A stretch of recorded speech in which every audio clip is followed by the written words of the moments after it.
Mingyue recently returned from a trip to China and placed herself under quarantine. While she was stuck at home, getting basic supplies was a challenge. So naturally, she looked to the internet to stock up on food, sanitizers, and toilet paper.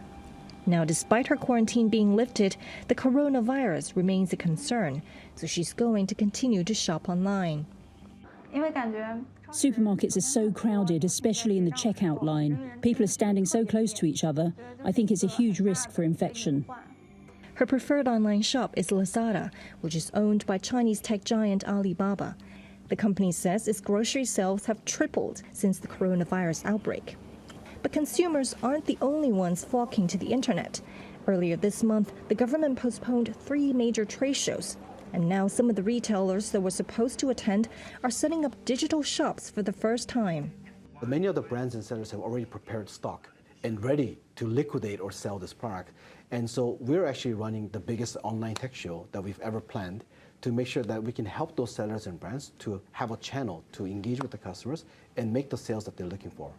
Lazada is capitalizing on the surge in online business by holding a special event with more than $50 million worth of digital vouchers up for grabs.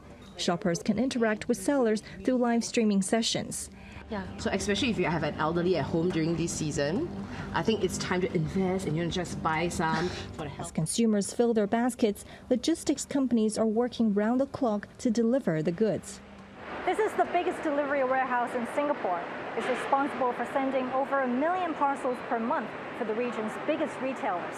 But the company is coping with the demand without hiring extra staff. While it's seeing 3 times more parcels for health products, the number of fashion purchases has dropped. It seems people are less concerned about their wardrobes when they're mostly confined to their homes.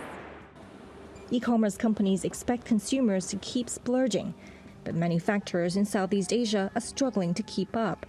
Hundreds of factories in Cambodia, Vietnam, and Myanmar could suspend operations or even close in the coming weeks if they run out of raw materials. They need things like textiles and metal parts from their suppliers, who are also slowed down by the virus. It's about availability of material from sources that like of China or Korea for that matter. Production cuts have happened in key industries. It has put a pressure on fulfillment rates and on-time delivery.